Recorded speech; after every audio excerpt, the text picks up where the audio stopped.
Пісьменніка Сергея Пясецкага мы найперш ведаем па раману «Каханак вялікай мядзведзіцы».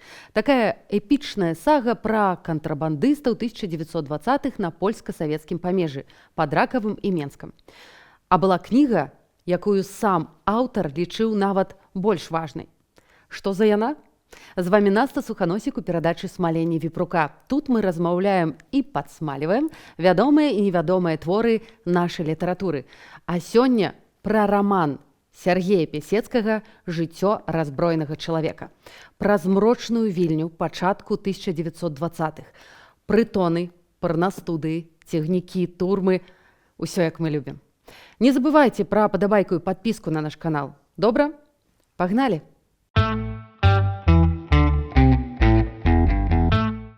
Як і іншыя кнігі аўтара, гэта споведь. Галоўны герой твора – жаўнер, які акурат вярнуўся з польска-бальшавіцкай вайны. Гэта ён і ёсць, аўтар, бо жыццё Пясецкага само па сабе раман. Добраахвотнік, антысавецкі партызан, выведнік, кантрабандыст, злодзей, наркот, зэк і, ўрэшце, пісьменнік і эмігрант. Калі хочаце біяграфічную серыю пра Пясецкага, напішыце ў каментарах, зробім. Сам раман, пра які сёння гаворка, быў створаны ў турме Святога Крыжа ў 1930-х. Гэта была вязніца для самых небяспечных злачынцаў тагачаснай Польшы. Акурат там, у турме, Пясецкі вывучыў літаратурную польскую мову і пачаў пісаць. Адтуль перадаў на волю рукапіс «Каханка вялікай мядзведзіцы», які прынёс яму славу. А вось «Жыццё раззброенага чалавека» не прапусціла б цэнзура, бо Польша там паказаная, хутка самі зразумееце як. Раман меў выйсці ў 1939 годзе, ужо па вызваленні аўтара. Але новая вайна. Пясецкі хаваецца, далучаецца да антынямецкага падполля ў Вільні, пасля Італія, Англія. Рукапіс губляецца. Аўтар яго адновіць толькі пад канец 50-х, а выдасць у 1962 годзе за 2 гады да смерці. Уявіце сабе, 20 гадоў трымаць у галаве не толькі сюжэт, але і важныя дробязі. Адрасы, імёны, маркі тытуню, кошты на гарэлку, усе гэтыя аскепкі зніклага свету. Бо Вільня, Баранавіч, Ліда, дзе ўсё адбываецца, пасля вайны перасталі існаваць. Зніклі. Іншая мова, іншыя людзі, іншыя грошы, іншыя назвы вуліц, нават іншыя пахі. А тое, што было, гэта толькі памяць. Дым.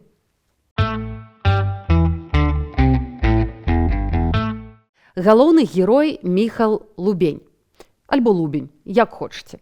Ён добраахвотнік польскага войска. Але вайна скончаная. 1921 год.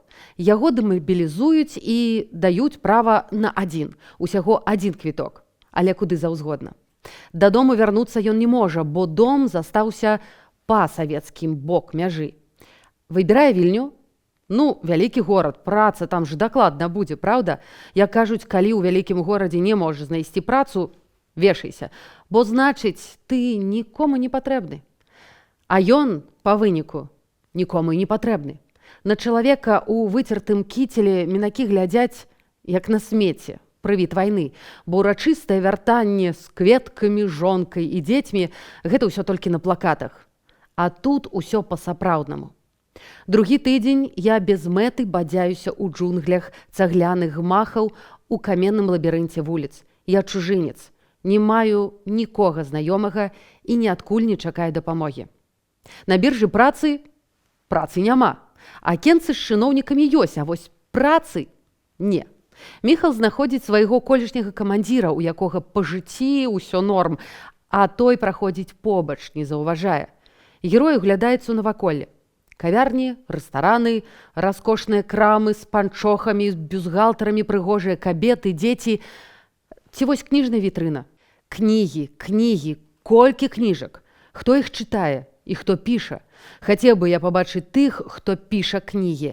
Напэўна, таксама вар'яты. У памяці героя застаецца эпізод. Алея, сквер, дзяўчынка выпускае з рук булку з маслам і шынкай. Толькі раз укусіла. Схіляецца, а маці цокае: «Не, брудная». Міхал ужо прыцэліўся на тую булку, галодны, І тут ідуць двое. Думае, пройдуць і па дыму. Бо, сорамна ж. І раптам адзін з мужчынаў у гарнітуры робіць крок у бок і расціскае булку жоўтым спартовым ботам. А проста так. Я адчуў моцны боль у грудях, моцна сціснуў пашэнкі. Колькі разоў на фронце страляў па людзях, якія не зрабілі мне ніякай крыўды. А гэты... У паветры вясна, травень. Зараз бы жыць, але як? Герой пачынае лазіць па хатах, па дашах, крадзе бялізну, вопратку, каб прадаць на рынку за пару марак. Аднойчы у нейкім доме знаходзіць незразумелую вадкасць, ды прагна есці. Яго ванітуе тут жа, бо гэта клей да шпалераў. У кнізе, дарэчы, шмат апісанняў ежы, але гэта насамрэч не пра ежу. Так пісаць пра малако, хлеб ці гарбату з лімонам можа толькі чалавек, які добра ведае, што такое голад.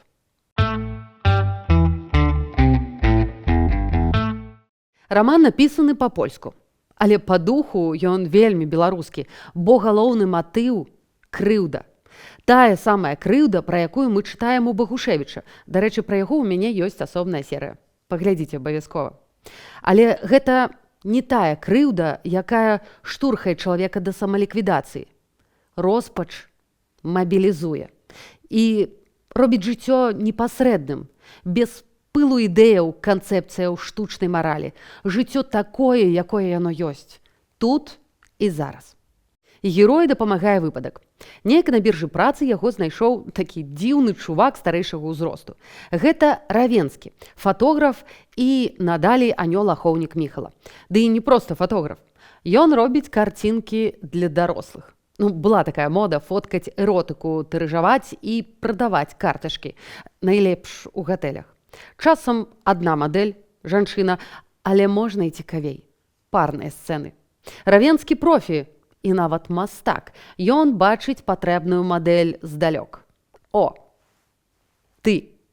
Так яно і закручваецца. У Міхала з'яўляюцца грошы, здымная кватэра ў тым самым доме, дзе і фотастудыя. І каханне. Канешне, ён не мог прайсці міма дзяўчыны, якую фатограф паставіў яму ў пару.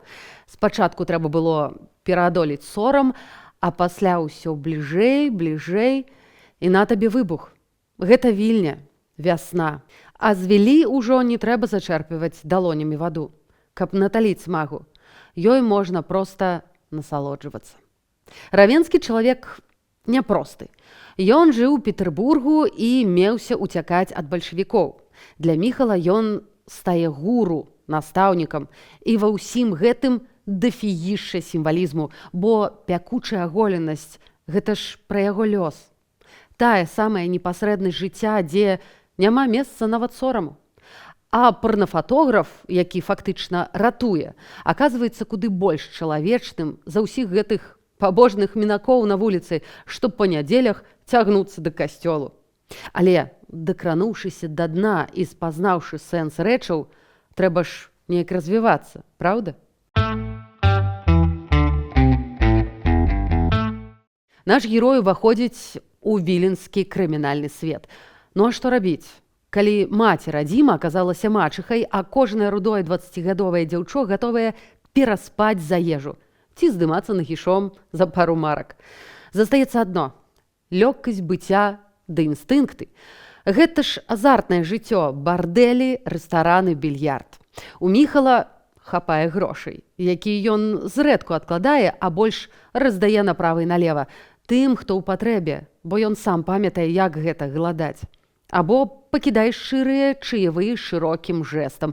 І гэта не жлобства і не вараўская рамантыка. Гэта палёгка чалавека, які зразумеў нешта важнае. І ўжо не трымаецца штучных правілаў, выдуманых іншымі людзьмі для сваіх патрэбаў. Самай хлебнай тэмай аказваюцца чэкі. С Абадам і Якубам мы правялі нараду. У нас быў чэк ангельскага банку, перароблены з 5 фунтаў стэрлінгаў на 300. Мы пастанавілі прадаць яго цяпер, а пасля падрыхтаваць некалькі чэкаў і рэалізаваць іх у вялікіх гарадах Польшы. Новы чэк быў на прозвішча Левін. А схема была такая. цалкам сапраўдныя чэкі на смешныя сумы перараблялі на сумы зусім не смешныя і ўцюхвалі іх мясцовым жыткам, бо іх чэкі можна было абнаявіць. Прадаеш танней за прапісаную на паперы суму, а тыя жыткі спадзяюцца забраць з банку ўсю суму, не ведаючы, канешне, што ніякага Левіна няма і грошай яму ніхто ніколі не пералічваў. Ліпа. Бізнес ідзе, мама не гаруй. Галоўнае ўвесь час толькі мяняць месцы і кліентаў. Двойчы да аднаго пакупніка не прыйдзеш. Таму пашыраецца геаграфія. Урэшце героі едуць у Ліду, дзе Міхал падключае усе свае акторскія здольнасці і нават прыкідваецца беларускім мужычком, які проста не ведае, што такое банк, але вось гатовы прадаць чэк. Не цяжка здагадацца, што рана ці позна гэтую кампашку накрывае паліцыя, а падзельнікі кідаюць Міхала.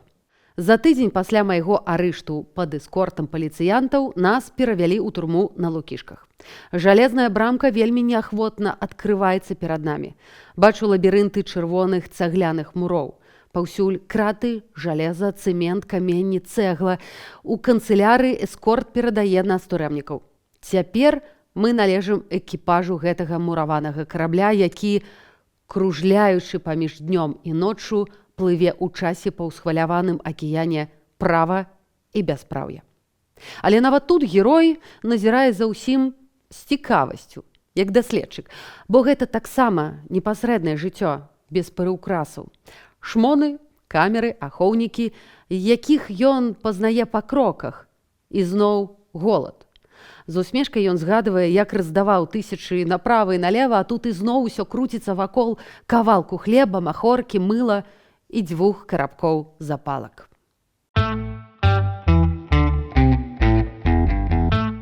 Але ўсё некалі скончваецца. Выйшаўшы на свабоду, Міхал зноў брыдзе па цёплай, залітай сонцам Вільні. Рыванскі, гэта той фатограф, з'ехаў у Варшаву, яго каханая таксама. Застаецца толькі знайсці прыхаваныя грошы і жыць неяк далей. Яшчэ, стоп. Трэба адшукаць сям'ю сукамерніка, які застаўся за кратамі. Так ён прасіў. Гэта яго апошні квест у рамане. Герой ідзе ў новы свет. Гэта такі раён Вільні, дзе сярод брудных халупаў знаходзіць цёмны калідор і пытаецца Марысю, дачку сукамерніка. «Марыська, у цябе госць», будзённа кажа нейкая жанчына. Заходзіць у пакой, за перагародкі з'яўляецца прыгожае дзяўчо ў тонкай кашуле. Зачыняе на ключ дзверы, сядае на калені. 500 марак. Герой, канешне, ў шоку, але яму ўсё стае зразумела. Дастае 1000-ную купюру. «Я не маю рэшты». «Не трэба рэшты».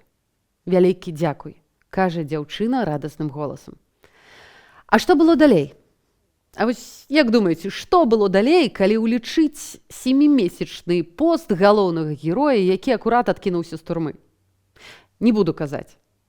Хай будзе нейкая інтрыга. Пачытайце кнігу. Праўда, проста пачытайце гэтую кнігу. А сёння панядзелак. Я сяжу ў скверы, часам зрываецца лёгкі ветрык і перакідвае разнакаляровую лістоту, як бы шукаючы лепшы ўзор для дыванка. У маёй галаве прыплываюць хвалі думак. Яны складаюцца ў вобразы. У пэўны момант мне падаецца, што сёння леташні травень.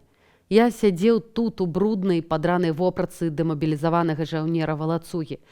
Гэта тая самая лавачка, той самы сквер і алея.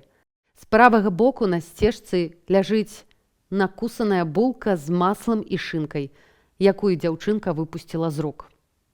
Кола замкнулася. За год чалавек пражыў цэлае жыццё. Яшчэ адно сваё жыццё. А пра іншыя жыцці аўтара Пясецкага, укладзеныя ў кнігі, мы можам зрабіць іншыя выпускі. 5-й этап. Каханак вялікай мядзведзіцы. Для гонару арганізацыі Адам і Ева і ўрэшце Менская трылогія. Як думаеце, варта зрабіць? Пішыце ў каментарах. І, канешне, чытайце, глядзіце, абмяркоўвайце сваё. А на сёння ўсё. Убачымся. Пакуль-пакуль.